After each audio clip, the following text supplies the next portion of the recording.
ഒരു കാരണവശാലും ഒന്നും ചെയ്ത് പഠിച്ച് വരേണ്ട, എക്സസൈസ് ഒന്നും വേണ്ട, നേരെ നമ്മുടെ ഇതിലേക്ക് വന്നാൽ മതി, ബാക്കി ഞാൻ ചെയ്യിച്ചോളാം. ആ ഒരു കോൺഫിഡൻസ് എനിക്ക്, നിങ്ങൾ ചെയ്താൽ നന്നാവും, അത് ഞാൻ ചെയ്യിച്ചോളാം, ആ ഒരു കോൺഫിഡൻസ്, അത് മാത്രമേ ഉള്ളൂ. ഡയറക്റ്റ് സിനിമയിലേക്ക് ചെന്നു എന്ത് രസമായിട്ട് അത് നോക്കിയത്.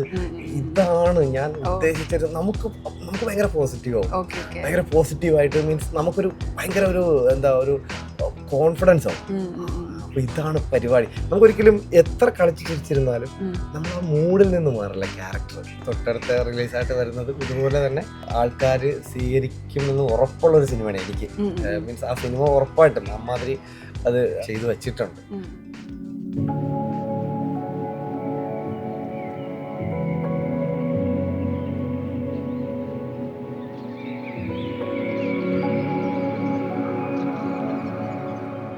ജിബിൻ ഗോപിനാഥ് നമ്മുടെ കൂടെ. ജിബിൻ ചേട്ടാ, സിനിമ DSCക്ക് ശേഷം നിൽക്കട്ടെ, ഇന്നിപ്പോ നിങ്ങളെ കണ്ട ഈ ഒരു അരമണിക്കൂറുണ്ടല്ലോ, ഫോൺ വെക്കാൻ സമയം ഉണ്ടായിട്ടില്ലല്ലോ, അതും എല്ലാവരും സിനിമ നന്നായി, ക്യാരക്ടർ നന്നായി എന്നുള്ള കോളാണ്.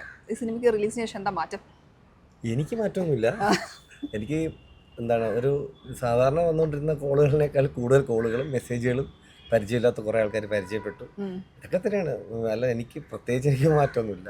നിങ്ങളുടെ ബെസ്റ്റ് പെർഫോമൻസ് എന്താണ് എല്ലാവരും പറയുന്നത്? നിങ്ങളുടെ മാത്രമല്ല, ഇപ്പോൾ പ്രണവിനെ കുറിച്ചാണെങ്കിലും നമ്മുടെ എസ്തെറ്റിക് കുഞ്ഞമ്മ അരുണിനെ കുറിച്ചാണെങ്കിലും ഒക്കെ എല്ലാവരും അതാ പറയുന്നത്. പക്ഷെ നിങ്ങൾ എടുത്തു പറയുന്നുണ്ട്. അത് കേൾക്കുമ്പോൾ എന്താ തോന്നുന്നത്? വളരെ സന്തോഷമുണ്ട്. കാര്യം അങ്ങനെ നമുക്ക് ഇങ്ങനൊരു വേഷം തരാനും അത് ഞാൻ ചെയ്താൽ നന്നാവുമെന്ന് വിശ്വസിക്കാനൊരു ഡയറക്ടറും അതുപോലൊരു പ്രൊഡക്ഷൻ ഹൗസ് ഉണ്ടായതുകൊണ്ട് ഇപ്പോൾ ഈ ഒരു സന്തോഷമുണ്ട്. ഇങ്ങനൊരു നല്ലൊരു വേഷം അത് തന്നെയാണ്. ഈ രാഹുൽ സദാശിവന്റെ കയ്യിൽ കിട്ടുമ്പം ഓരോ ആക്ടേഴ്സിന്റെയും ദ ബെസ്റ്റ് പെർഫോമൻസ് പുറത്തേക്ക് വരാനുള്ള കാരണം എന്തായിരിക്കും? പുള്ളി എടുക്കുന്ന സിനിമയെ പറ്റി കൃത്യമായ ധാരണയുണ്ട്. സ്ക്രിപ്റ്റിലുള്ളത് എന്താണോ, പുള്ളി എന്താണ് ഔട്ട് എന്നുള്ളത് ആ സ്ക്രിപ്റ്റിലല്ല വെച്ചേക്കുന്നത്. പുള്ളിയുടെ മനസ്സിൽ കൃത്യമായിട്ട് ഔട്ടുണ്ട്. ആ ഔട്ട് കിട്ടത്തക്ക രീതിയിൽ പുള്ളി ഷൂട്ട് ചെയ്യുന്നു, കൃത്യമായിട്ട് അതിനൊരു ഔട്ട് ഉണ്ടാക്കുന്നു. അതിൻ്റെ ഒരു സക്സസ്. അതുകൊണ്ടാണ് ആക്ടേഴ്സിന് അങ്ങനെ പറ്റുന്നത്. ഈ കഥാപാത്രത്തിലെ ചില പർട്ടിക്കുലർ നോട്ടങ്ങളൊക്കെ ഉണ്ട്. ആ നോട്ടം കാണുമ്പോൾ തന്നെ നമുക്ക് പേടിയാവും ചില പോയിന്റ്സിൽ. ആ ക്യാരക്ടറിന് ഒരു ബ്രീഫ് ഉണ്ടല്ലോ, അതെന്തായിരുന്നു? പിന്നെ നിങ്ങളുടേതായ ഒരു ഹോംവർക്കോ അല്ലെങ്കിൽ ഇൻപുട്ടൊക്കെ കൊടുത്തോ, അതോ ഡയറക്ടർ പറഞ്ഞതുപോലെ മോൾഡ് ചെയ്ത ക്യാരക്ടർ ആയിരുന്നു? ഇല്ല, ഒരു ഹോംവർക്കും ഇല്ല. കൃത്യമായിട്ട് ഞാൻ പടത്തിൽ വന്നതിന് ശേഷം എനിക്ക് സ്ക്രിപ്റ്റ് തന്നിരുന്നു, കഥ കൃത്യമായിട്ട് പറഞ്ഞു തന്നിരുന്നു. അപ്പോൾ എനിക്ക് ഇതിൻ്റെ ആ ക്യാരക്ടറിനെ പറ്റി ഇങ്ങനെ വായിച്ചു വന്നപ്പോഴേ നോക്കുമ്പോൾ ത്രൂ ഔട്ട് വരുന്നുണ്ട്. പക്ഷെ എന്നാലും അതിൻ്റെ വലിപ്പം എനിക്കറിയില്ലായിരുന്നു. അപ്പോൾ ഇതിന് എന്തെങ്കിലും ഒരു പ്രിപ്പറേഷൻ ഞാൻ നോക്കണോ? ഒരു പോറ്റി എന്നൊക്കെ പറയുന്ന ഒരു ക്യാരക്ടറാണല്ലോ, സ്പോയിലർ ആണെങ്കിൽ സോറി. അപ്പോൾ അതിനെപ്പറ്റി അപ്പോൾ എന്നോട് പറഞ്ഞു, ഒരു കാരണവശാലും ഒന്നും ചെയ്ത് പഠിച്ച് വരേണ്ട, എക്സസൈസ് ഒന്നും വേണ്ട, നേരെ നമ്മുടെ ഇതിലേക്ക് വന്നാൽ മതി, ബാക്കി ഞാൻ ചെയ്യിച്ചോളാം. ആ ഒരു കോൺഫിഡൻസ് എനിക്ക്, നിങ്ങൾ ചെയ്താൽ നന്നാവും, അത് ഞാൻ ചെയ്യിച്ചോളാം, ആ ഒരു കോൺഫിഡൻസ്, അത് മാത്രമേ ഉള്ളൂ. ഡയറക്റ്റ് സിനിമയിലേക്ക് ചെന്നു. ഇതിലേക്ക് ഇന്നാവുന്നത് വളരെ വളരെ യാദൃശ്ചികമായിട്ടാണ്. ഈ ഒരു ക്യാരക്ടർ ആര് ചെയ്യും എന്നുള്ളൊരു ഒരു അന്വേഷണം നടക്കുമ്പോൾ ഇദ്ദേഹത്തിന്റെ ഒരു കഴിഞ്ഞ പടങ്ങളിലൊക്കെ ചീഫ് അസോസിയേറ്റ് ആയിരുന്നു ദിന്നാഥ്, നമ്മുടെ പുത്തഞ്ചേരി സാറിന്റെ ഗിരീഷ് പുത്തഞ്ചേരി സാറിന്റെ. അപ്പോൾ പുള്ളിയാണ് എൻ്റെ ഇതുപോലൊരു ഇന്റർവ്യൂ കണ്ടിട്ട് അവർ ഉദ്ദേശിക്കുന്ന ഒരു ക്യാരക്ടറിന്റെ ഒരു ലുക്ക് എനിക്ക് ആ ഒരു ഇന്റർവ്യൂവിൽ ആ ഒരു ലിങ്ക് എടുത്ത് രാഹുലിന് അയച്ചു കൊടുക്കുകയായിരുന്നു. അപ്പോൾ അത് കണ്ടപ്പോൾ പുള്ളി എനിക്ക് നേരിട്ട് കാണണമെന്ന് പറഞ്ഞു. ഞാൻ നേരിട്ട് കണ്ടു. പിന്നെ വേറെ കുറച്ച് പ്രോസസ് മീൻസ് പ്രൊഡക്ഷനിൽ ഇത് അറിയിച്ചു. അവരുടെയൊക്കെ ഒരു സമ്മതം അവസാനം കിട്ടി, എന്നെ സെലക്ട് ചെയ്തു. ഇങ്ങനെയാണ് ഈ രാഹുലിൻ്റെ ഒരു പ്രോസസ്സ് ഉണ്ടാവുമല്ലോ. ഇപ്പം പല ഡയറക്ടേഴ്സിൻ്റെയും കൂടെ അഭിനയിച്ചിട്ടുണ്ട്, സീനിയേഴ്സ് ആയിട്ടും അല്ലാത്തതൊക്കെ. അപ്പം അയാളുടെ ഒരു പ്രോസസ്സും ആ ഒരു സെറ്റിലെ മൂഡ് ക്രിയേറ്റ് ചെയ്യുന്നതും അതിൻ്റെ ഒരു രീതി എങ്ങനെയാണ്? അയ്യോ, അത് ഭയങ്കര രസകരമാണ്. നമ്മളിപ്പോൾ പടം കാണുമ്പോൾ ഭയങ്കര ഹൊറർ ഫീലാണ്. അല്ലെങ്കിൽ നമ്മുടെ അപ്പോൾ ആ ഒരു അന്തരീക്ഷം പോലും അങ്ങനെ എൻ്റെ ചിന്തയിൽ ഒരു ഹൊറർ ഫിലിം എന്നുള്ള രീതിയിൽ ഇങ്ങനെയൊക്കെ ആണ് ഞാൻ അവിടെ ചെല്ലുന്നത്. പക്ഷേ ഇത്രയും ജോളിയായിട്ട് ഭയങ്കര രസകരമായിട്ട് നമ്മൾ ടേക്ക് എടുക്കുന്ന സമയത്തല്ലാതെ വേറെ ഫുൾ ടൈം വളരെ ജോളിയായിട്ട് കൊണ്ട് നമ്മളെ ട്രീറ്റ് ചെയ്യുന്നൊരു മനുഷ്യനാണ് ഇത് ഡയറക്ടർ രാഹുൽ സദാശിവൻ. അദ്ദേഹത്തിന് ഓരോ ആക്ടറെയും അയാളുടെ എന്താണ് പോസിറ്റീവ് എന്താണ് നെഗറ്റീവ് നോക്കിയിട്ട് കൃത്യമായിട്ട് വേർതിരിച്ച് പടത്തിൽ എന്താണോ കൃത്യമായിട്ട് ആവശ്യമുള്ള സാധനം കറക്റ്റ് സോർട്ട് ചെയ്തെടുക്കാൻ ഭയങ്കരമായിട്ട് കഴിവുണ്ട്. അപ്പോൾ അതെനിക്ക് എനിക്ക് ഇതിനു മുമ്പ് ഇദ്ദേഹത്തെ എനിക്ക് പരിചയമില്ല. ആദ്യമായിട്ട് എനിക്ക് പരിചയം വരുന്ന അദ്ദേഹത്തിന്. ഇല്ല, ചാൻസ് ചോദിച്ചാൽ പണ്ട് മെസ്സേജ് അയച്ചിട്ടുണ്ട്. അപ്പോൾ അതിൻ്റെ ഒരു പരിചയം എന്ന് പറയാൻ പറ്റില്ലല്ലോ. നമ്മൾ ആരുടെ ചോദിക്കുന്നത് പോലെ ചോദിച്ചിട്ടുണ്ടെന്നുള്ളല്ലാതെ പുള്ളിക്ക് എന്നെ അറിയില്ല. ഞാൻ ഈ കാര്യം എന്നെ ആദ്യമായിട്ട് എന്നെ കാണാൻ വിളിക്കുമ്പോൾ ഞാൻ ഒത്തിരി തവണ ഞാൻ മെസ്സേജൊക്കെ ഇട്ടിട്ടുണ്ട്. അയ്യോ സോറി ബ്രോ എനിക്കത് ഓർക്കില്ല, അങ്ങനെ ഒത്തിരി പേര് വിളിക്കാറുണ്ട് നമുക്ക്. പക്ഷേ പറ്റില്ലല്ലോ എല്ലാം ഇങ്ങനെ അഭിനയിപ്പിക്കുക എന്ന് പറയുന്നത് ആ ഒരു സാഹചര്യം ഒത്തു വരണമല്ലോ ഒരു ഡയറക്ടർ. അപ്പം അതല്ലേ പറ്റുള്ളൂ. അപ്പം എന്നെ എങ്ങനെയാണ് ആദ്യമായിട്ട് അവിടെ വെച്ചാണ് പരിചയപ്പെടുന്നത്. അപ്പോൾ പുള്ളി എന്നെ പറഞ്ഞു ബാക്കി ഞാൻ എനിക്ക് എൻ്റെ ക്യാരക്ടറിന് നിങ്ങൾ എനിക്ക് സ്യൂട്ടാണ്, കണ്ടിടത്തോളം എനിക്ക് കറക്റ്റ് സ്യൂട്ടാണെന്ന് എനിക്ക് തോന്നിയിട്ടുണ്ട്. അപ്പം അങ്ങനെയാണ് ആ മനുഷ്യന് ഭയങ്കര നമ്മൾ ചെന്ന് ഇങ്ങനെ ടൂളായിട്ട് നിന്ന് കൊടുത്താൽ മതി, പുള്ളി അങ്ങ് യൂസ് ചെയ്യും. നമുക്ക് ഇത് ഭയങ്കര പണിയാണോ എന്നൊക്കെ ചോദിച്ചു കഴിഞ്ഞാൽ അതെനിക്ക് പറയാറിയില്ല. പുള്ളിക്ക് എന്താണോ എടുക്കാൻ ഉദ്ദേശിക്കുന്നത് സിനിമയായിട്ട് തന്നെ പുള്ളിയുടെ ഉള്ളിലുണ്ട്, വിത്ത് മ്യൂസിക് എന്ന് വേണമെങ്കിൽ ഞാൻ പറയും. കാര്യം ആ ഒരു ഔട്ടാണ് പുള്ളിയുടെ ഉള്ളിലുള്ളത്. അപ്പം അതിനെ ഏത് ലെവൽ വരെ നമ്മൾ ചെയ്യണം. നമ്മളൊരു സാധനം ചെയ്യുമ്പോഴത്തേക്കും ഒരു നോട്ടമാണെങ്കിൽ പോലും നമ്മളിങ്ങനെ എന്നോട് ഇങ്ങനെ അത് ബ്രീഫ് ചെയ്ത് തരുമ്പോൾ അടുത്ത ഷോട്ടിലോട്ട് കയറുന്നു, നമ്മളത് ചെയ്യുന്നു. ഫസ്റ്റ് ടേക്കിൽ തന്നെ നമ്മളതങ്ങ് ഇപ്പോൾ തിരിയുമ്പോൾ ഇങ്ങനെ ഇതാണ് ഇതിൻ്റെ മൂഡ് എന്ന് പറഞ്ഞ് ഇങ്ങനെ ചെയ്യുമ്പോൾ നമ്മളത് ചെയ്ത് ഇങ്ങനെ വരുമ്പോഴത്തേക്ക് അടുത്ത് വിളിച്ചിട്ട് പുള്ളിക്കത് വർക്കായാൽ പുള്ളി അത് സ്ക്രീനിലൂടെയാണ് പുള്ളി കാണുന്നത്. മീൻസ് ഈ മോണിറ്ററല്ല പുള്ളി കാണുന്നത്, തിയേറ്റർ സ്ക്രീനിലൂടെ പുള്ളി അത് അടുത്തോട്ട് പറയും എന്ത് രസമായിട്ടാണ് നോക്കിയത്, ഇതാണ് ഞാൻ ഉദ്ദേശിച്ചത്. നമുക്ക് ഭയങ്കര പോസിറ്റീവ് ആവും, ഭയങ്കര പോസിറ്റീവായിട്ട് മീൻസ് നമുക്കൊരു ഭയങ്കര ഒരു ഒരു കോൺഫിഡൻസ് ആവും. അപ്പൊ ഇതാണ് പരിപാടി. നമുക്കൊരിക്കലും എത്ര കളിച്ച് ചിരിച്ചിരുന്നാലും നമ്മൾ ആ മൂഡിൽ നിന്ന് മാറില്ല ക്യാരക്ടർ. സെറ്റ് ഭയങ്കര രസകരമാണ്, പക്ഷെ നമ്മൾ പിടിക്കുന്നൊരു ലെവലുണ്ടല്ലോ, ആദ്യ ദിവസം എന്താണോ ലെവൽ ആ മീറ്റർ ഇങ്ങനെ കറക്റ്റ് മെയിൻറ്റെയിൻ ചെയ്ത് നമ്മളെ കൊണ്ടുപോയിക്കും. അങ്ങനെ ഹൈ തന്ന് ഷോർട്ട് അല്ലാത്ത സമയത്ത് പക്ക ഒരു ജോളി ടൈപ്പ് അങ്ങനെ പോയിക്കൊണ്ടിരുന്നൊരു സംഭവം. ഈ ഷോട്ട് കഴിഞ്ഞ് ഗംഭീരായി ഡയറക്റ്റ് പറയുന്നത് അതൊരു ബൂസ്റ്റ് ആണോ? ഭയങ്കര അതാ പറയാ, കോൺഫിഡൻസ് കൂടുന്ന അവിടെയാണ് നമുക്ക്. അപ്പൊ ഇതാണ് ഇന്ന സീനിൽ ഞാൻ ഇത് ചെയ്തു, ഇപ്പം 32ാമത്തെ സീനിൽ ഞാൻ ഇത് ചെയ്തു, അപ്പൊ ഇനി അടുത്ത 34ാമത്തെ സീനിലായിരിക്കും അടുത്ത് ഞാനുള്ളത്. 32ന്റെ കണ്ടിന്യൂറ്റി കൃത്യമായിട്ട് ഏതുവരെ പോയി എന്നുള്ളത് നമുക്ക് പറഞ്ഞു തരും. പറഞ്ഞു നേരെ അതിലോട്ട് കയറിയാൽ മതി എന്നുള്ളതാണ്. അതൊരു ഭയങ്കര പുള്ളിക്ക് ഭയങ്കര ഈ മോൾഡ് ചെയ്ത് എടുക്കാനുള്ളൊരു ഭയങ്കര ഒരു ഈസി പ്രോസസ്സ് പുള്ളിയുടെ കയ്യിലുണ്ട്. ഈ സ്വയം ഒരു വാലിഡേഷനെ നമ്മൾ ചെയ്യുന്നത് ശരിയാവുന്നുണ്ട് എന്നുള്ളൊരു വാലിഡേഷൻ ഈ ഡയറക്ടറുടെയും ഓക്കെ ആണോ, അല്ലെങ്കിൽ അതെങ്ങനെ ഇപ്പോൾ സ്വയം തോന്നുന്നതാണോ, അല്ലെങ്കിൽ ഡയറക്ടർ ഓക്കെ പറയുമ്പോഴാണോ അത് കൂടുതൽ ഓക്കെ ആവുന്നത്? നമുക്ക് എപ്പോഴും ഒരു ഓപ്ഷൻ പുള്ളി സമ്മതിക്കും. നമുക്ക് വേറൊരു സാധനം ചെയ്യാമെന്ന് വെച്ചാൽ ചെയ്യാൻ സമ്മതിക്കും. പക്ഷെ പുള്ളിക്ക് പുള്ളി ഉദ്ദേശിക്കുന്ന ഒരു സാധനമുണ്ട്, അത് ഞാൻ കൊടുക്കുന്നതിലാണോ അതോ പുള്ളി പറഞ്ഞ ഒരു ഓക്കെ പറഞ്ഞതിലാണോ എന്നുള്ള ഒരു സോർട്ട് ചെയ്യാൻ കൃത്യമായിട്ട് പറയും. പക്ഷെ ചില സാധനങ്ങളുണ്ട് അത് പുള്ളി കറക്റ്റ് പറഞ്ഞിട്ടുണ്ട്, അത് പുള്ളി പറയുന്നത് തന്നെ വേണം. അത് എനിക്ക് ഇപ്പോൾ സിനിമ ഞാൻ ഈ പ്രിവ്യൂ കണ്ടപ്പോഴാണ് ഞാനും അത് ആദ്യമായിട്ട് കാണുന്നത്. കറക്റ്റാണ് പുള്ളിയുടെ ഒരു സാധനമുണ്ട്, എനിക്കത് മതി, എനിക്ക് ആ ഒരു സാധനം മതി. അവിടെ ആ ഒരു പോയിന്റ് കറക്റ്റായ പുള്ളിയുടെ കയ്യിലുണ്ട്. അവിടെ വരെ ചെന്നാൽ മതി, നമ്മൾ കറക്റ്റായിട്ട് പുള്ളി നമ്മളെ അങ്ങനെ നിർത്തും അവിടെ. പിന്നെ പ്രണവിന്റെ കൂടെയാണ് കൂടുതൽ കോമ്പിനേഷൻസ്. ഓക്കെ, അപ്പോൾ സ്വാഭാവികമായിട്ടും പ്രണവ് ഒരു മലയാള സിനിമ ചെയ്യുന്നു എന്ന് പറയുമ്പോൾ എല്ലാവരും അത് ലുക്ക് ഫോർവേഡ് ചെയ്യുന്ന ഒരു സാധനമാണ്. അപ്പോൾ പ്രണവായിട്ടുള്ള ഒരു കമ്പനി അല്ലെങ്കിൽ പിന്നെ ഈ അഭിനയ സ്പേസിലേക്ക് വരുമ്പോൾ ഒരു കൊടുക്കൽ വാങ്ങൽ അതൊക്കെ എങ്ങനെയായിരുന്നു? എനിക്ക് ഇതിന് പരിചയമൊന്നുമില്ല. ഇതിലാണ് ആദ്യമായിട്ട് എനിക്ക് അദ്ദേഹത്തെ പരിചയപ്പെടുന്ന അവിടെയാണ്. പിന്നെ നമ്മൾ ഈ ഇദ്ദേഹത്തെ പറ്റി ഒത്തിരി ഇന്റർവ്യൂകളും ഈ പറഞ്ഞ സിനിമകളൊക്കെ പറ്റി പലരും ഇദ്ദേഹത്തെ പറ്റി പറയുന്ന ഇന്റർവ്യൂസ് കേട്ടിട്ടുണ്ട്. പിന്നെ അദ്ദേഹത്തിന്റെ സിനിമകൾ കണ്ടിട്ടുണ്ട് എന്നുള്ളത് മാത്രമേ ഉള്ളൂ എനിക്ക് അദ്ദേഹത്തോടുള്ള ഒരു മുൻ പരിചയം എന്ന് പറയാൻ. ആദ്യമായിട്ട് ഫസ്റ്റ് ഡേ തന്നെ ഞങ്ങൾ പരിചയപ്പെട്ടു. ആദ്യമായിട്ട് ഒരു സീൻ ഞങ്ങൾ ഒരുമിച്ചുള്ളതാണ് പടത്തിലെടുത്തത്. അപ്പോൾ വന്നു ഞങ്ങൾ ഒരു 2ാമത്തെ 3ാമത്തെ ദിവസം ആയപ്പോഴത്തേക്കും ഞങ്ങൾ നല്ല സിങ്കായി. അത് നല്ല വർക്കൗട്ട് ആയിട്ടുണ്ട്. പിന്നെ ഞങ്ങൾ തമ്മിലുള്ള കോംബോ സീൻസ് എല്ലാം വളരെ എനിക്കറിയാം പ്രണവ് എന്ന് പറയുന്ന ഒരു ആക്ടർ എന്ത് ആണ് എനിക്ക് തരുന്നത്. അപ്പോൾ ഞാനെന്നുള്ള വ്യക്തി എന്താണ് പ്രണവിനോട് റിയാക്ട് ചെയ്യുന്നുള്ളത് അങ്ങോട്ടും ഇങ്ങോട്ടും വളരെ പെട്ടെന്ന് ധാരണയായി. പിന്നെ വളരെ ഈസി ആയിരുന്നു, ഭയങ്കര രസകരമായിട്ട് ഞങ്ങൾക്ക് എത്ര കയറ്റണം. കാര്യം ഒരാൾ കൊടുക്കുമ്പോൾ കൃത്യമായിട്ട് പിടിച്ച് അപ്പുറത്തും ഇപ്പുറത്ത് ചെയ്യുന്നുണ്ടായിരുന്നു. അത് നമുക്ക് ഭയങ്കര ഹാപ്പിയായിരുന്നു. അത് മൊത്തത്തിൽ തന്നെ ഒരു ഡയറക്ടർ ഉൾപ്പെടെ ആദ്യമേ ഞങ്ങൾക്ക് ഭയങ്കര നിങ്ങൾ രണ്ടുപേരും നല്ല വർക്കൗട്ട് ആവുന്നുണ്ട്, നമ്മൾ ഈ സ്ക്രീനിൽ കാണുമ്പോൾ ഭയങ്കര രസമായിട്ടുണ്ടായിരുന്നു നിങ്ങൾ രണ്ടുപേരുള്ള ഒരു കോംബോ സംഭവം എന്ന് പറഞ്ഞിട്ട്. അത് നമുക്ക് തന്നെ ഭയങ്കര ഒരു ഇതാണ്. കാര്യം മാത്രമല്ല ഇപ്പം പുള്ളി ഇപ്പോൾ ഷോട്ട് ഇല്ലെങ്കിൽ പോലും നമ്മൾ വിളിച്ചിരുത്തിയിട്ട് അടുത്ത് ജിംചേട്ടാ അതാണ് ഇതാണ് ഈ കാര്യങ്ങളൊക്കെ പറഞ്ഞ് വളരെ ഭയങ്കര ഒരു ഇത് വളരെ വർഷങ്ങളായിട്ട് പരിചയമുള്ള ഒരാളെ പോലെയാണ് നമ്മളോട് ഇടപെട്ടുകൊണ്ടിരുന്നത്. അത് ഭയങ്കര ഭയങ്കര സഹായകമായിരുന്നു പരസ്പരം. അത് ചോദിക്കാനായിരുന്നു, ഈ സിനിമയ്ക്ക് അപ്പുറത്തുള്ള ഒരു സൗഹൃദം വളർന്നോ, എങ്ങനെയാണ് അത്? തീർച്ചയായിട്ടും നമുക്ക് ഈ പറഞ്ഞ എല്ലാവരും പ്രണവ് അങ്ങനെയാണ്, പ്രണവ് ഇങ്ങനെയാണ് എന്ന് പറയുമ്പോൾ ഞാൻ സീരിയസ്ലി ഞാൻ മുമ്പ് വിചാരിച്ചിരുന്നത് ഇദ്ദേഹത്തെ പറ്റി എന്താ ഇപ്പം ലാൽ സാറിൻ്റെ മകനല്ലേ എന്നൊരു സാധനം ഉണ്ടല്ലോ, അപ്പം പുള്ളിക്കൊരു ഹൈപ്പിൻ്റെ പുറത്താണോ പറയുന്നത് എന്നൊക്കെ ഉള്ള രീതി സത്യത്തിൽ ഇപ്പം സാധാരണ ഏതൊരാളിനെയും പോലെ ഞാനും ചിന്തിച്ചിരുന്നു എന്നുള്ളതാണ്. പക്ഷേ പരിചയപ്പെട്ട് വന്നപ്പോഴത്തേക്ക് എനിക്ക് മനസ്സിലായി അയാൾക്ക് ഒന്ന് യാതൊരുവിധ അത്തരം ഭാരങ്ങളും എടുത്തു വയ്ക്കാൻ ആഗ്രഹിക്കാത്തൊരു സാധാരണ മനുഷ്യനാണ്. പുള്ളിയെ വേറൊരു രീതിയിൽ കാണുന്നത് അദ്ദേഹത്തിന് ഇഷ്ടമല്ലാന്ന് എനിക്ക് പലപ്പോഴും തോന്നിയിട്ടുണ്ട്. പുള്ളിക്ക് അങ്ങനെ പ്രത്യേകിച്ച് എന്തെങ്കിലും അധികമായിട്ട് വേണമെന്നോ അല്ലെങ്കിൽ കുറഞ്ഞു പോയി എന്നുള്ള പരാതി അങ്ങനെയൊന്നും ഞാൻ ഒരിക്കലും പുള്ളി അങ്ങനെ പറഞ്ഞൊന്നും ഞാൻ കേട്ടില്ല.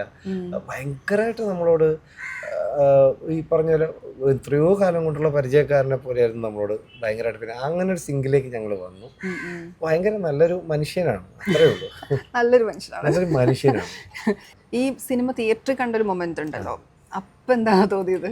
ഞാൻ ഈ പെയ്ഡ് റിവ്യൂ ആണ് ആദ്യമായിട്ട് പ്രൊഡക്ഷന്റെ കൂടെ ഇരുന്ന് ഞാൻ കണ്ടത്. അതുവരെ എനിക്ക് എന്താണ് ഞാൻ ചെയ്തതെന്നുള്ളത് എനിക്ക് ഒരു ഐഡിയ ഇല്ല. അപ്പം ഞാൻ ഇതിനിടയ്ക്ക് ആദ്യം ഈ ഷൂട്ട് തുടങ്ങി ചെയ്തു പോകുന്ന ദിവസങ്ങളിൽ ഈ ക്യാരക്ടർ ഇതായതുകൊണ്ട് തന്നെ ഞാൻ ചെന്ന് അങ്ങോട്ട് ചോദിക്കുമായിരുന്നു, ശരിയായോ, എന്തെങ്കിലും വേറെ പ്രശ്നമുണ്ടോ? അപ്പം രാവിലെ എപ്പോഴും വന്നിട്ട് ഇത് പറയുമായിരുന്നു, അത് നിങ്ങളെന്തിനാണ് ടെൻഷൻ അടിക്കണം, ഞാനല്ലേ ഇവിടെ ഇരിക്കുന്നത്, എനിക്ക് ഓക്കെ ആണല്ലോ, പിന്നെന്തിനാ നിങ്ങളിങ്ങനെ ചോദിച്ചുകൊണ്ട് പോകാതെ എങ്ങനെ നമുക്കൊരു അതൊരു 2 ദിവസം എനിക്കുണ്ടായിരുന്നുള്ളൂ.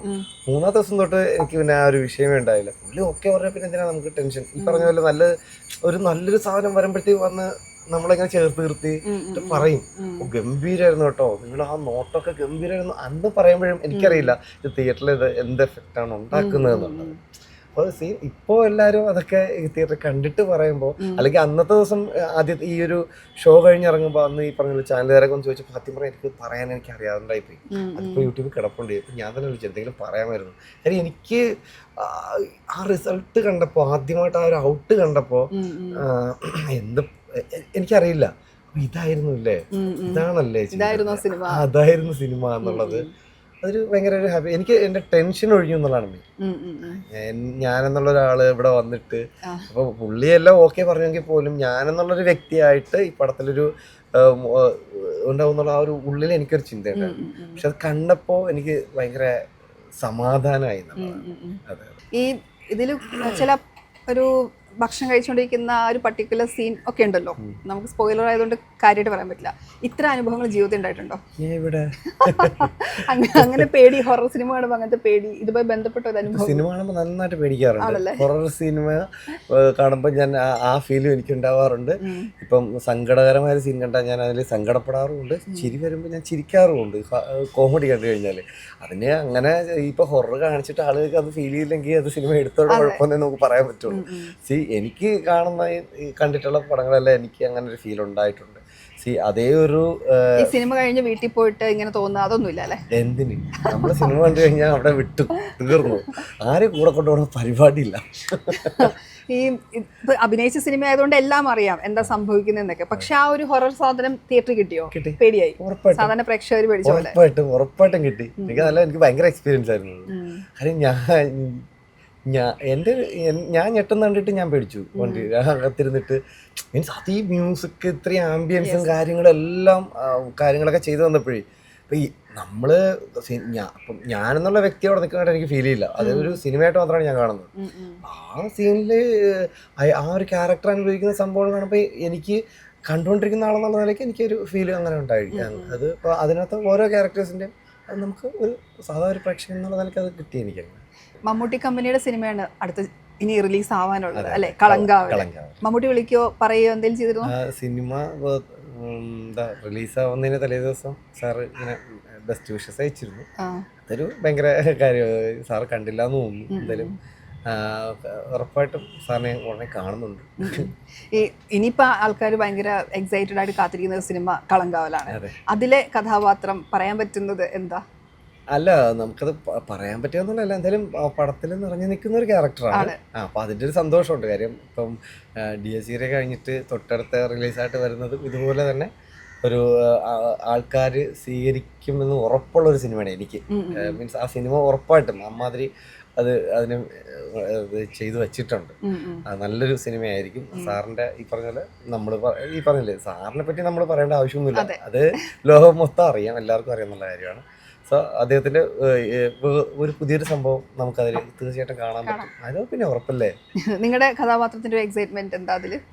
പിന്നെ എനിക്ക് ഏറ്റവും വലിയ എക്സൈറ്റ്മെന്റ് മമ്മൂട്ടി സാർ പ്രൊഡ്യൂസ് ചെയ്യുന്ന പടം, അതില് പ്രൊഡക്ഷൻ അതിലേക്ക് എന്നെ പിക്ക് ചെയ്തു ആ ഒരു ക്യാരക്ടറിലേക്ക്. പ്രൊഡക്ഷൻ പിക്ക് ചെയ്യുക എന്ന് പറയുമ്പോഴത്തേക്ക് സ്വാഭാവികമായിട്ടും പ്രൊഡ്യൂസർ മമ്മൂട്ടി ആണ്. അപ്പൊ അവിടുന്ന് ചോദിച്ചോ എങ്ങനെയാണ് ആള് നിങ്ങളെ പിക്ക് ചെയ്യാൻ കാരണം എന്താ ചോദിച്ചോ? എനിക്ക് തോന്നുന്നു ഞാൻ മുമ്പും അദ്ദേഹത്തിന്റെ കമ്പനിയിൽ ചെറിയ വേഷങ്ങളൊക്കെ ചെയ്തിട്ടുള്ള ഒരാളാണ്. ഇപ്പൊ കണ്ണൂർ സ്കോഡിലൊക്കെ ഞാൻ ചെറിയ വേഷം ചെയ്തിട്ടുണ്ട്. പിന്നെ ഈ സിനിമ നടക്കുന്ന എനിക്ക് തോന്നുന്നു അതിന്റെ ഒരു ചുറ്റുപാടെന്ന് പറയുന്നത് എനിക്ക് തോന്നുന്നു എനിക്ക് കൂടുതൽ ചെയ്യാൻ പറ്റുന്ന, റിലേറ്റ് ചെയ്യാൻ പറ്റുന്ന ഒരു ഭൂമികയിലാണ് സംഭവം നടക്കുന്നത് എന്നുള്ള ഒരു പോസിറ്റീവ് സാധനമൊക്കെ എനിക്ക് തോന്നുന്നു ഉണ്ടായിരുന്നിരിക്കാം. അതുകൊണ്ട് എന്നെ വെക്കാൻ തീരുമാനിച്ചത്. ആളുടെ കൂടെയുള്ള ഒരു എക്സ്പീരിയൻസ് ഉണ്ടല്ലോ, അതെന്ന് പറയും. അത് എക്സ്പീരിയൻസ് എന്ന് പറഞ്ഞാൽ എനിക്ക് ഏറ്റവും കൂടുതൽ അദ്ദേഹം ചെയ്യുന്ന ലൈവ് കാണാൻ എനിക്ക് ഭയങ്കര കൊതിയോടെ ഒരാളാണ്. ഒരു 10-40 ദിവസം ഒരുമിച്ച് കൂടെ നിൽക്കാൻ പറ്റി എന്ന് പറയുമ്പോൾ എനിക്ക് നമ്മൾ ജനിച്ച മീൻസ് അല്ലെങ്കിൽ നമ്മൾ സിനിമ കണ്ടു തുടങ്ങിയ കാലം തൊട്ട് കാണുന്ന ഒരു മനുഷ്യനാണ്. നമ്മൾ സിനിമയെ കൂടുതൽ ആഗ്രഹിക്കാൻ കാരണമായ ഏറ്റവും വലിയ ഘടകങ്ങളിൽ ഒന്നാണ് മമ്മൂട്ടി സാറൊക്കെ. അപ്പോൾ അദ്ദേഹം എന്താണ് ലൈവ് ചെയ്യുന്നതെന്ന് ഇങ്ങനെ ഇപ്പം ഒരു സീൻ ചെയ്യുമ്പോഴോ 2 സീൻ ചെയ്ത് പോകുമ്പോഴോ കാണുന്നത് പോലെയല്ല. അദ്ദേഹത്തിന്റെ പ്രൊഡക്ഷന്റെ ഭാഗമായി നിന്ന് പൂർണ്ണ സ്വാതന്ത്ര്യത്തോടെ ചെന്ന് തൊട്ടടുത്ത് ചെന്ന് നിന്ന് കാണാനും അതെന്താണ് ചെയ്യുന്നതെന്നുള്ള ലൈവ് നമുക്ക് അനുഭവിക്കുന്ന ഒരു ഫീൽ ഉണ്ടല്ലോ, അതായിരുന്നു എന്നെ എൻ്റെ ഏറ്റവും വലിയ എക്സൈറ്റ്മെന്റ്. അതായിരുന്നു ലൈവ് കണ്ട് പലപ്പോഴും നമുക്കിങ്ങനെ അയ്യോ ഇങ്ങനെ തോന്നുന്ന സംഭവങ്ങൾ എനിക്ക് ഉണ്ടായിട്ടുണ്ട്. ഒരു തരത്തിലൊരു വർക്ക്ഷോപ്പ് പോലെ ആയിരിക്കുമല്ലോ അല്ലേ? വർക്ക്ഷോപ്പ് എന്നുള്ളതിനപ്പുറത്തേക്ക് അതെ വർക്ക്ഷോപ്പ് തന്നെയാണ്. സ്വാഭാവികമായിട്ട് ഇപ്പം ആക്ടിങ് പഠിക്കാൻ പറ്റില്ല എന്ന് എല്ലാവരും പറയും. പക്ഷെ ഇതുപോലുള്ള ലെജൻഡ്സ് അവരുടെ ഒരു പ്രോസസ്സ് എന്താണെന്ന് മനസ്സിലാക്കുക എന്നുള്ളത് വേറൊരു തരത്തിൽ ആക്ടുന്ന രീതിയിൽ ഹെൽപ്പ് ചെയ്യായിരിക്കും. എനിക്കൊട്ടും അത് ഇദ്ദേഹം ചെയ്യുന്നത് കണ്ടിട്ട് വെറുതെ അങ്ങനെ എനിക്ക് ചിന്തിക്കാൻ പോലും പേടിയായിപ്പോയി. 1-2 സാധനങ്ങളൊക്കെ കണ്ടപ്പോൾ ഒരു എന്താ സെക്കൻഡിൻ്റെ ഒരു ഫ്രാക്ഷനിൽ എന്ത് പറയാൻ ചില സംഭവങ്ങളൊക്കെ ഇങ്ങനെ നമ്മൾ ഇപ്പോൾ ഞാൻ ചിലപ്പോൾ ഈ എക്സൈറ്റ്മെന്റ് കൊണ്ട് ഞാനിപ്പോൾ പറഞ്ഞു പോകുന്നതായിരിക്കാം. എന്നാൽ പോലും ഞാനെന്നുള്ള വ്യക്തിയെ ഭയങ്കരമായിട്ട് ഇങ്ങനെ അവിടെ ചെന്ന് നിർത്തി കൂടെ ചെന്ന് നിന്ന് കണ്ട് എനിക്കറിഞ്ഞൂടാ അത് എങ്ങനെ അത് എക്സ്പ്ലെയിൻ ചെയ്യണമെന്ന് എനിക്കറിയില്ല. പക്ഷെ എനിക്ക് ഭയങ്കര ഒരു വല്ലാത്തൊരു എക്സ്പീരിയൻസ്, എനിക്ക് ഏറ്റവും വലിയ ഭാഗ്യമായിട്ട് കാണാം. അദ്ദേഹത്തിന്റെ അടുത്ത് ചെന്ന് നിന്ന് ചേർന്ന് നിന്ന് ഇതൊക്കെ കാണാൻ പറ്റി, കുറെ കാര്യങ്ങൾ സംസാരിക്കാൻ പറ്റി. ചിലർ പറയാറുണ്ട് ചില ആളുടെ കൂടെ അഭിനയിച്ചവരെ ഇപ്പം ചിലപ്പോൾ ഡയലോഗ് ഡെലിവറിയിൽ എന്ത് ശ്രദ്ധിക്കണം അങ്ങനെ എന്തെങ്കിലുമൊക്കെ പറഞ്ഞു കൊടുക്കും അഭിനയിക്കുന്ന സമയത്ത് നിന്ന്, അങ്ങനെ എന്തെങ്കിലും എക്സ്പീരിയൻസ് ഉണ്ടോ? അങ്ങനെയല്ല, സാറ് ഭയങ്കര തുടക്ക ദിവസം തന്നെ മീൻസ് എൻ്റെ ഷൂട്ട് തുടങ്ങി ഒരു 5 ദിവസം കഴിഞ്ഞിട്ടാണ് സാറിൻ്റെയൊക്കെ തുടങ്ങുന്നത്. ആദ്യ ദിവസങ്ങളിൽ എൻ്റെയൊക്കെ ഷൂട്ടായിരുന്നു. അത് കഴിഞ്ഞ് സാറ് വന്ന് ജോയിൻ ചെയ്തതിനു ശേഷം എനിക്ക് തോന്നുന്നു കൃത്യമായി ഞാനൊക്കെ എന്തായാലും പ്രൊഡ്യൂസർ എന്നുള്ള നിലയ്ക്ക് ഇദ്ദേഹം നേരത്തെ കണ്ടു കാണുന്നുണ്ട്. ചെയ്തു വെച്ചേക്കുന്നത് എന്താണെന്നുള്ള സ്വാഭാവികമായിട്ടും കാണാൻ സാധ്യത ഉണ്ടാവും. അപ്പം അങ്ങനെയാണെന്നുണ്ടെങ്കിൽ സ്വാഭാവികമായിട്ടും പിന്നെ കൂടുതൽ കാര്യങ്ങളൊന്നും പറഞ്ഞൊന്നുമില്ല, അങ്ങനെ എന്ത് ചെയ്യണ്ടെന്നുള്ളതല്ല. പക്ഷെ ഇത് ഓക്കെ ആയിരുന്നിരിക്കണം. അപ്പം കാര്യം ഡയറക്ടർ ഓക്കെ പറഞ്ഞൊരു സാധനമാണല്ലോ. അപ്പം ഇനി വേറെ എന്തെങ്കിലും തിരുത്തൽ വേണ്ടെന്നുള്ള കാര്യം ഇത്രയും ദിവസം ചെയ്തത് ആ ഒരു പാറ്റേൺ തന്നെ പിടിക്കട്ടെ എന്നുള്ളത് ഇതായിരിക്കും. പക്ഷെ ഇത് അങ്ങനെയാണ്. പിന്നെ സാറൊന്നും ഈ കൂടുതലും എല്ലാ കാര്യങ്ങളെയും പറ്റി സംസാരിച്ചു, അങ്ങനെയാണ്. അതുപോലെ തന്നെ വേറൊരു എക്സൈറ്റ്മെന്റ് ആണ് തുടക്കം. വിസ്മയ മോഹൻലാൽ അഭിനയിക്കുന്ന ആദ്യത്തെ സിനിമയിലും നിങ്ങൾ പാർട്ടാണ്. ഇപ്പോൾ ജൂഡിൻ്റെ തന്നെ 2018 ചെറിയ വേഷം ചെയ്തിരുന്നു. ഒരുപക്ഷെ ആ ഒരു അന്ന് കണ്ടതും ഒരു നടൻ എന്ന രീതിയിൽ എന്താന്ന് അന്നേ മനസ്സിലാക്കിയിട്ടുള്ള ആളാണല്ലോ, അത് വീണ്ടും ഒരു അസോസിയേഷനിലേക്ക് വരുന്നു. അതെന്താ സംഭവം? എനിക്ക് 2018 സിനിമ കഴിയുമ്പോൾ തന്നെ ജൂഡ് സാറ് എന്നെ വിളിച്ചിട്ട് ചേട്ടാ ഇനി എപ്പോഴാ ആദ്യ ഷോ കഴിയുമ്പോഴത്തേക്ക് എനിക്കെല്ലാം ഓർമ്മയുണ്ട്. 2018 ആദ്യ ഷോ ഞങ്ങൾ വനിതാ വിനീതയിൽ കണ്ടിറങ്ങിയിട്ട് ലാസ്റ്റ് ഇറങ്ങാൻ നേരത്ത് ഞാൻ ചെന്ന് എല്ലാവരും ഒഴിയാൻ വേണ്ടി നിന്നു. ആ പടം ഭയങ്കരമായിട്ട് അപ്രിസിയേഷൻ കിട്ടി. അപ്പം എല്ലാവരും പോകാൻ വേണ്ടി വെയിറ്റ് ചെയ്തു കാണാനായിട്ട്. അപ്പം എന്നെ കണ്ടുകൊണ്ട് ഒന്ന് ഹഗ് ചെയ്ത് കുറച്ച് നേരം ഇങ്ങനെ ഹഗ് ചെയ്ത് നിന്ന് എന്നിട്ട് എന്നിട്ട് ചോദിച്ചു ഇനി എന്താ പരിപാടി, നമ്മളിനി എന്നാ അടുത്തൊരു പരിപാടി എന്താണ്? അപ്പോൾ ഞാൻ പറഞ്ഞു എനിക്കറിയില്ല, എന്തായാലും നമ്മൾ ഇനിയും പരിപാടി ചെയ്യും കേട്ടോ, നിങ്ങൾ എൻ്റെ സിനിമയിൽ ഉണ്ടാകും എന്നൊരു അന്ന് തന്നൊരു വാക്കുണ്ടായിരുന്നു. പിന്നെ ഇത് അതിന് ശേഷം തുടങ്ങുന്ന പടമാണ്. അപ്പോൾ അത് അന്ന് ആ സിനിമയിൽ ആ ഒരു ത്രില്ലിങ് ഒരു സാധനം എനിക്ക് ചെയ്യാൻ അന്ന് വളരെ ധൈര്യപൂർവ്വം ഇതുപോലെ ധൈര്യം കാണിച്ചൊരു മനുഷ്യനാണ് ജൂഡ്. അദ്ദേഹം അത് അന്ന് കണ്ടിട്ട് എന്നെ വന്ന് ഇതുപോലെ കെട്ടിപ്പിടിച്ചിട്ട് പറഞ്ഞു, ഈ ഒരു സാധനം താഴെ പോയാൽ പടം ആൾക്കാർ ഫസ്റ്റ് ഹാഫ് പോയി എന്നുള്ള സാധനം തന്നെ വന്നു. ഇനി അങ്ങോട്ട് ആൾക്കാരെ കൊണ്ടുപോകണമെന്നുണ്ടെങ്കിൽ ഇതായിരുന്നു വേണ്ടിയിരുന്നത്. നിങ്ങൾ ഞാൻ വിചാരിച്ചതിലും മുകളിലും ഭയങ്കരമായിട്ട് എന്നെ വല്ലാതെ ഇമ്പ്രസ് ചെയ്യിച്ചു എന്ന് പറഞ്ഞാൽ അന്ന് എന്നോടൊരു കമൻറ്റ് പറഞ്ഞത്. അത് കഴിഞ്ഞ് സിനിമയുടെ റിലീസ് പറഞ്ഞു എൻ്റെ പടത്തിൽ ഇനി ഏത് പടമായാലും നിങ്ങളെ ഞാൻ വിളിക്കും എന്ന് പറഞ്ഞ് അന്ന് എന്നിട്ട് ഈ തുടക്കത്തിന്റെ സംഭവങ്ങളെല്ലാം വരുന്നു. പെട്ടെന്നൊരു ദിവസം എനിക്ക് മെസ്സേജ് വരുന്നു, ഇവരുടെ നമ്മുടെ പടം ഇങ്ങനെ തുടങ്ങാണ്, പ്രൊഡക്ഷനിൽ നിന്ന് വിളിക്കും. അപ്പോഴും എനിക്കൊന്നും ധാരണയില്ലായിരുന്നു. പിന്നെ പൂജയുടെ കാര്യം പറഞ്ഞു. പിന്നെ നേരെ പൂജയ്ക്ക് ചെല്ലുമ്പോഴാണ് ഇങ്ങനെ ഇതാണ് ക്യാരക്ടർ എന്ന് പറഞ്ഞത്. കുറച്ചധികം ദിവസമൊക്കെ ഉള്ള നല്ലൊരു ക്യാരക്ടറാണ്, എന്താണ് ഒരു ഷെയ്ഡ്, എന്താണ് ക്യാരക്ടർ എന്നൊക്കെ പറഞ്ഞു തന്നായിരുന്നു. ഇത് തന്നെയാണ് ഏറ്റവും വലിയ സന്തോഷം. ഇപ്പം പ്രണവിനോടൊപ്പം അഭിനയിക്കാൻ പറ്റി. പ്രണവിന്റെ സിസ്റ്റർ ആദ്യമായിട്ട് അഭിനയിക്കുന്ന പടത്തിലും നല്ലൊരു വേഷം ചെയ്യാൻ വിളിച്ചേക്കുന്നു എന്നൊക്കെ ഉള്ളത് ഭയങ്കര സന്തോഷമാണ്. എനിക്ക് തോന്നുന്നു വേറെ ആരെങ്കിലും ഉണ്ടോന്ന് എനിക്കറിയില്ല, രണ്ടുപേരില് ഒരുമിച്ച് ഇപ്പം ഒരേ വർഷം എനിക്ക് തോന്നുന്നില്ല. ഉടനെ ഉണ്ട്, നവംബർ തുടക്കത്തിൽ തന്നെ ഉണ്ട്. ഇപ്പൊ തന്നെ സ്റ്റാർട്ട് ചെയ്യാൻ നെക്സ്റ്റ് വീക്ക് മറ്റോ ഷൂട്ട്. അന്ന് അങ്ങനെയാണ് അവിടെ പറഞ്ഞത്. വേറെ റിലീസസ് അല്ലെങ്കിൽ അഭിനയിച്ചുകൊണ്ടിരിക്കുന്ന സിനിമകൾ അങ്ങനെ ഉണ്ട്. ഡിസംബറില് ബബ്ബ ഉണ്ട്. അതെ, ധനഞ്ജയ് ഡയറക്ട് ചെയ്യുന്ന ദിലീപേട്ടനും ലാൽ സാറും അഭിനയിക്കുന്ന ബബ്ബ. അതിലും കുഴപ്പമില്ലാത്തൊരു വിനീത് ശ്രീനിവാസൻ ധ്യാനുണ്ട്. അപ്പം അങ്ങനെ അതിലും നല്ലൊരു മോശമില്ലാത്തൊരു ക്യാരക്ടർ ഞാൻ അതിലും ചെയ്തിട്ടുണ്ട്. അത് നേരത്തെ ഷൂട്ട് തുടങ്ങിയതാണ്. അതിപ്പോൾ ഇപ്പോഴാണ് അമ്മാതിരി സ്കെയിലുള്ളൊരു പടമാണ്. ഭയങ്കര ഒരു വേറൊരു ലെവൽ പടമാണ് അത്. ഫാഹിമും അറിയാലോ, അതെ പടമാണ്. അപ്പം ഫാഹിമൊക്കെ എൻ്റെ വളരെ ചെറിയ കാലം തൊട്ടുള്ള കൂട്ടുകാരൊക്കെയാണ്. ഇങ്ങനെ അവര് ഈ പറഞ്ഞ പോലെ പടത്തിലേക്ക് തന്നെ ഒരു ക്യാരക്ടർ തന്നു. അത് വലിയ സന്തോഷം. പിന്നെ മിഥുൻ മാനുവൽ തോമസ് സാറിന്റെ അണലി ഹോട്ട്സ്റ്റാറിൽ വരുന്നുണ്ട്. അത് ഡിസംബറാണ് പറഞ്ഞേക്കുന്നത്. എനിക്കറിയില്ല, അത് ഫൈനൽ ഡേറ്റ് അറിയില്ല. എന്തായാലും അതിലും നല്ലൊരു ക്യാരക്ടർ വരാൻ പോകുന്ന എല്ലാ വലിയ സിനിമകളിലും പാർട്ടാണ് അല്ലേ? അതെ അതെ അതെ. 5-6 പടങ്ങളെങ്കിലും വളരെ ചെറിയ പരിപാടികൾ ചെയ്തതും വരാനുണ്ട്. അതൊക്കെ നേരത്തെ ചെയ്തു വെച്ചിരുന്നത് തന്നെ. ഇപ്പോൾ നമ്മുടെ അരുൺലാൽ രാമേന്ദ്രൻ എന്ന് പറഞ്ഞിട്ട് അദ്ദേഹത്തിന്റെ മാത്യു നായകനാകുന്നൊരു പടമുണ്ട്. ഒരു ചെറിയ ക്യാരക്ടറാണ്, പക്ഷെ നല്ലൊരു സംഭവമാണ് ചെയ്തിട്ടുള്ളത്. എനിക്കതൊരു ഭയങ്കര നല്ലൊരു സാധനമാണ്. വളരെ കുറച്ച് ടൈമേ ഉള്ളൂ അതിനകത്ത് എൻ്റെ ക്യാരക്ടർ. പക്ഷെ ആ ക്യാരക്ടർ പക്ഷെ നല്ല ഇമോഷണലി നല്ലൊരു സാധനം ചെയ്യാൻ പറ്റിയതാണ്. അതുകൊണ്ട് പിന്നെ നമ്മുടെ ഭീഷ്മർ എന്ന് പറഞ്ഞിട്ട് ഈസ്റ്റ് കോസ്റ്റ് വിജയൻ സാറിന്റെ പടത്തില് അത് വേറൊരു മൂഡ് സംഭവമാണ്. അപ്പൊ അതിലൊരു വേഷം, അതൊക്കെ ഇനി വരാനുള്ളതാണ്. ഇതൊക്കെയാണ് അഭിനയിക്കാൻ പോകുന്ന സിനിമകൾ. ഇതൊക്കെയാണ് ലിസ്റ്റ്. അല്ല, ഇത് രണ്ടും അഭിനയിച്ച ഞാൻ പറഞ്ഞു ചെറിയ 1-2 പരിപാടി ചെയ്തിട്ടുണ്ടെന്ന് പറഞ്ഞാൽ ഇതൊക്കെയാണ്. പക്ഷെ വ്യത്യസ്തതയുള്ള വേഷങ്ങളൊക്കെയാണ് അതൊക്കെ. ചെയ്യാൻ പോകുന്നതെന്ന് പറഞ്ഞു കഴിഞ്ഞാൽ ഈ പറഞ്ഞ തുടക്കമാണ്. അടുത്ത ഏറ്റവും റീസെന്റ് ആയിട്ട് ചെയ്യാൻ പോകുന്നത് അതാണ്. പിന്നെ ഈ പറഞ്ഞ പോലെ ജിതേഷ് എന്ന് പറഞ്ഞിട്ട് നമ്മുടെ ഒരു സുഹൃത്താണ്, എനിക്ക് അവനെ നേരത്തെ അറിയാവുന്ന ആളാണ്. പുള്ളി ആർട്ട് അസിസ്റ്റന്റ് ആയിട്ടൊക്കെ നിന്ന്, ആർട്ട് ഡയറക്ടറായിട്ട് നിന്ന്, പിന്നെ ഇപ്പൊ സ്വന്തമായിട്ടൊരു സിനിമ ചെയ്യാണ്. അപ്പം ഷറഫുദ്ദീൻ അദ്ദേഹമാണ് നായകനായിട്ട് വരുന്നത്. ആ പടത്തിലൊരു ക്യാരക്ടർ ഞാൻ ചെയ്യുന്നുണ്ട്. അപ്പോൾ ജിതേഷിന്റെ പടമുണ്ട്. അത് എനിക്ക് പക്ഷെ കുറച്ച് താമസിച്ചിട്ടായിരിക്കും, എനിക്ക് മാർച്ച് ഏപ്രിൽ ഒക്കെ ആണെന്നാണ് എന്നോട് പറഞ്ഞിട്ടുള്ളത്. അതെ. ഈ സിനിമ മാത്രമായിരുന്നു ആഗ്രഹം, അതിന്റെ ഭാഗമായുള്ള യാത്രയിൽ പോലീസായ ആളാണ് അല്ലേ? പോലീസായിട്ട് പിന്നെ സിനിമയില് അതിനൊക്കെ അപ്പുറത്ത് അതെ ജീവിക്കാൻ ജോലി വേണം, അങ്ങനെ പോലീസായി. പക്ഷെ പോലീസാൽ അത്ര എളുപ്പമല്ലല്ലോ അല്ലേ? അയ്യോ, വളരെ മീൻസ് അത് പോലീസിന്റെ പ്രശ്നമല്ല, അതിന്റെ സിസ്റ്റം അങ്ങനെ. പബ്ലിക്കിന്റെ ഇടയിൽ നിന്ന് നമ്മൾ ജോലി ചെയ്തേ പറ്റുള്ളൂ. പക്ഷെ നമ്മളൊരു ചെറിയ മിസ്റ്റേക്ക് പോലും വളരെ വലുതായിട്ട് എല്ലാവരും കാണിക്കും. അതിപ്പോ മാധ്യമങ്ങളായാലും ശരി, അത് പൊളിറ്റിക്സിന്റെ ഭാഗമായിട്ടായാലും ശരി, പബ്ലിക്കായാലും ശരി, അത് ആ ഒരു യൂണിഫോം ജോലിക്ക് അങ്ങനെ ഒരു പ്രത്യേകതയുണ്ട്. അത് ആരെയും തെറ്റ് പറയാനും പറ്റില്ല. അതൊരു ഈ പറയുന്ന പോലീസ് ഒരു ടൂളാണ്.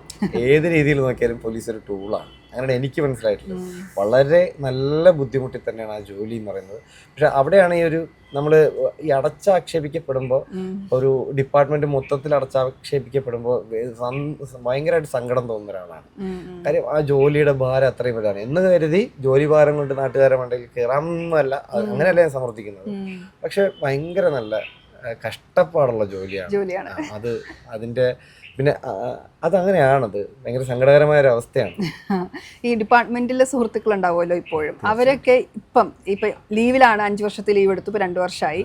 ഇപ്പൊ ഇതുവരെയുള്ള ഒരു സിനിമാ യാത്രയിൽ അവരുടെ ഒരു സപ്പോർട്ടോ അല്ലെങ്കിൽ അവർ പറയാറുണ്ട്, കണ്ട് വിളിക്കാറോ? തീർച്ചയായിട്ടും കേട്ടോ. എനിക്ക് ഡിപ്പാർട്ട്മെന്റിൽ നിൽക്കുന്ന സമയത്താണെങ്കിൽ പോലും അവർക്ക് ഭയങ്കരമായിട്ട് സപ്പോർട്ട് തന്നിട്ടുണ്ട്. കാര്യം ഒരു ഡ്യൂട്ടിയുടെ ഭാഗമായിട്ട് ഭയങ്കരമായിട്ടുള്ള അഡ്ജസ്റ്റ്മെന്റ് ഇവർ നടത്തിയിട്ടുണ്ട് എനിക്ക് ഷൂട്ടിന് പോകാൻ വേണ്ടിയിട്ട്. പിന്നെ ലീവിൻ്റെ കാര്യത്തിൽ ഭയങ്കരമായിട്ട് ഒഫീഷ്യൽസ് എന്നെ സഹായിച്ചിട്ടുണ്ട്. പിന്നെ ഞാൻ കൂടുതലും എനിക്ക് തോന്നുന്നു, ഞാൻ ആദ്യമായിട്ട് പോലീസിൽ കൂടുതലും ഞാൻ മനോജ് എബ്രഹാം സാറിൻ്റെ DGP അദ്ദേഹത്തിൻ്റെ PSO ആയിട്ടൊക്കെ നിന്നാണ് ഞാൻ കുറേ ആദ്യകാലങ്ങളിലൊക്കെ അഭിനയിക്കാൻ പോയിരുന്നത്. അതാകുമ്പോഴത്തേക്ക് ചിലപ്പോൾ നമ്മൾ 3 ദിവസം ജോലി ചെയ്തിട്ട് പകരം 3 ദിവസം 24 hours 3 ദിവസം ചെയ്യും. എന്നിട്ട് 3 ദിവസവും നമ്മൾ അപ്പം സാറ് സമ്മതിക്കും. സാറാണ് എനിക്ക് ഗവൺമെന്റ് പെർമിഷന് വേണ്ടിയിട്ടുള്ള എല്ലാ സഹായവും ചെയ്തു തന്നത്. ഇപ്പോഴും ഞാൻ ലീവ് ആയതിനു ശേഷവും ഇപ്പം ഡിയാസറെ പോലും ഇറങ്ങുന്നതിന് മുന്നേ സാറിനോട് ചെന്ന് സാർ ഇങ്ങനെ ഇറങ്ങുകയാണ് കാണും, അപ്പോൾ ഉറപ്പായിട്ട് കണ്ടിട്ട് വിളിക്കുമെന്ന് പറഞ്ഞിട്ടുണ്ട്. ഇപ്പം മനോജ് എബ്രഹാം സാർക്ക് ഭയങ്കരമായിട്ട് എന്നെ സഹായിച്ചിട്ടുണ്ട്. പിന്നെ അത് കഴിഞ്ഞ് അജിത് സാറ്, അദ്ദേഹം DGP, അദ്ദേഹത്തിൻ്റെ കൂടെ ഞാൻ നിന്നിട്ടുണ്ടായിരുന്നു. പിന്നെ അജിത് സാറിൻ്റെ കൂടെ ഉണ്ടായിരുന്നു. അപ്പോൾ അദ്ദേഹത്തിൻ്റെ കൂടെ ഇരിക്കുമ്പോൾ ഈ പറഞ്ഞ പോലെ എല്ലാത്തിനും സഹായിക്കുന്നു. അത് കഴിഞ്ഞ് ഞാൻ ലോക്കൽ പോലീസിലൊക്കെ എത്തിയതിന് ശേഷം ജില്ലാ ക്രൈംബ്രാഞ്ചിൽ ജോലി ചെയ്തിരുന്നു. അപ്പോൾ അവിടെ എനിക്ക് തോന്നുന്നില്ല എൻ്റെ ഓഫീസർമാരായിട്ടുണ്ടായിരുന്നത് ഒരു സന്തോഷ് സാറുണ്ട്, ACP. അപ്പോൾ അദ്ദേഹത്തിൻ്റെ PSO ആയിരുന്നു. പിന്നെ സുൽഫിക്കർ സാറുണ്ട്, അദ്ദേഹത്തിൻ്റെ PSO. ഇവരൊക്കെ ഭയങ്കരമായിട്ട് സിനിമ ബന്ധങ്ങളുള്ളവരാണ്. അപ്പോൾ എന്നെ ഭയങ്കരമായിട്ട് ഇവരെ ബന്ധങ്ങളിലൊക്കെ എന്നെ കണക്ട് ചെയ്തിട്ടുണ്ട്. പോലീസുകാരൻ എന്നതിനപ്പുറത്തേക്ക് എന്നെ ഒരു സിനിമാക്കാരനും കൂടെ ആയിട്ട് കാണാൻ ആഗ്രഹിച്ച കുറച്ച് ഓഫീസേഴ്സാണ് ഇവരെല്ലാം.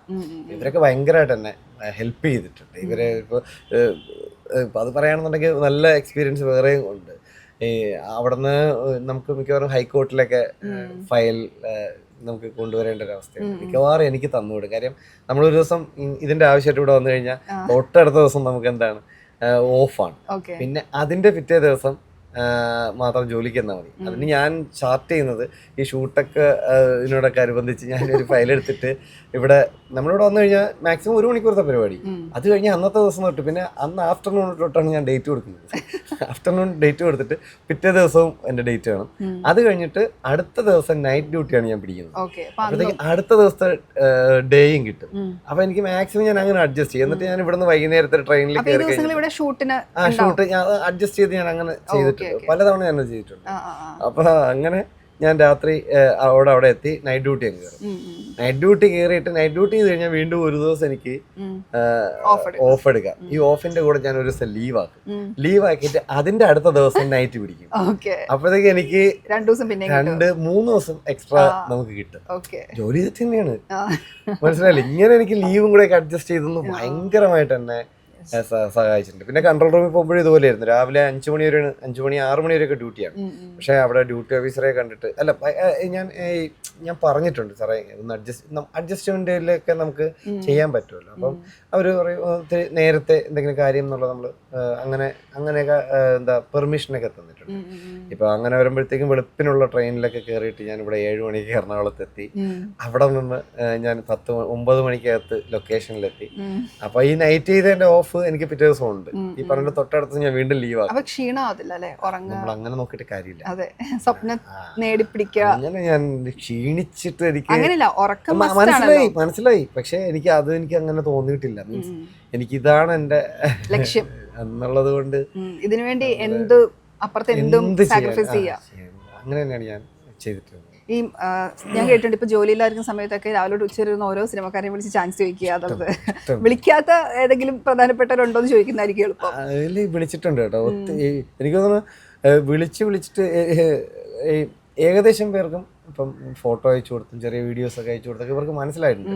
പിന്നെ എൻ്റെ നമ്പർ സേവ് ചെയ്തിട്ടില്ലെങ്കിൽ പോലും ലാസ്റ്റിലത്തെ 343470 എന്നുള്ള ആ ഒരു സാധനം 70 കാണുമ്പോൾ തന്നെ ഇതിൽ അവൻ്റെ കുളമാണല്ലോ, വേണമെങ്കിൽ ഒഴിവാക്കാം, പക്ഷേ എടുത്തിട്ടുള്ളവരുണ്ട്. ഇവരുടെ പല മൂഡിലായിരിക്കും. സാഹചര്യങ്ങളിലുണ്ടാവും. പിന്നെ ഇത് എടുക്കണോ വേണ്ടോ എന്നുള്ള അവരുടെ തീരുമാനമാണ്. അതൊരിക്കലും ഒരു തെറ്റല്ല. പക്ഷെ 1-2 പേർ എന്നെ ബ്ലോക്ക് ചെയ്ത് പോയിട്ടുണ്ടാവും. എനിക്ക് മനസ്സിലാവാത്ത ഞാൻ അമ്മാതിരി ഒരു ശല്യക്കാരനൊന്നും ആയിരുന്നില്ല. സീരിയസ്ലി വല്ലപ്പോഴും എൻ്റെ ഒരു വർക്ക് വരുമ്പോഴത്തേക്ക് സാറേ ഒന്ന് കാണണേ എന്ന് പറഞ്ഞ് അയച്ചിട്ടുണ്ട്. അതൊക്കെ എനിക്ക് അപ്പോഴൊന്നും ചേട്ടാ ഞാൻ അമ്മാതിരി ശല്യക്കാരനാണോ എന്ന് തോന്നിപ്പോയ സാഹചര്യങ്ങളും ഉണ്ടായിട്ടുണ്ട്. പക്ഷെ ഞാൻ അങ്ങനെ ശല്യപ്പെടുത്തിയിട്ടില്ല കേട്ടോ. ബ്ലോക്ക് ചെയ്ത് ആരെങ്കിലും ഉണ്ടെങ്കിൽ ആ ബ്ലോക്ക് ഒന്ന് മാറ്റി പാവം. അപ്പൊ എന്തായാലും ഈ 3 വർഷം ഇനി 3 വർഷം ലീവ് ഉണ്ട് അല്ലേ?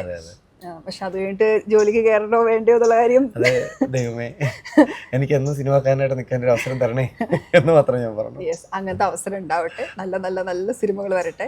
നിങ്ങൾ നല്ല പെർഫോമർ ആണെന്നുള്ള കാര്യത്തിൽ ഇവിടെ ആർക്കും സംശയമില്ല. അത് മേ ബി ഇപ്പൊ ഈ സിനിമ ഇറങ്ങിയതുകൊണ്ടല്ല, അല്ലാതെ ചെറിയ റോൾ ചെയ്തപ്പോൾ പോലും അവർ മാർക്ക് ഇട്ടിട്ടുണ്ട്. അതുകൊണ്ട് സിനിമയിൽ നല്ല ഭാവി ഉണ്ടാകുന്ന ഉറപ്പാണ്, പ്രതീക്ഷിക്കാം. സന്തോഷം. Thank you so much. Okay, thank you.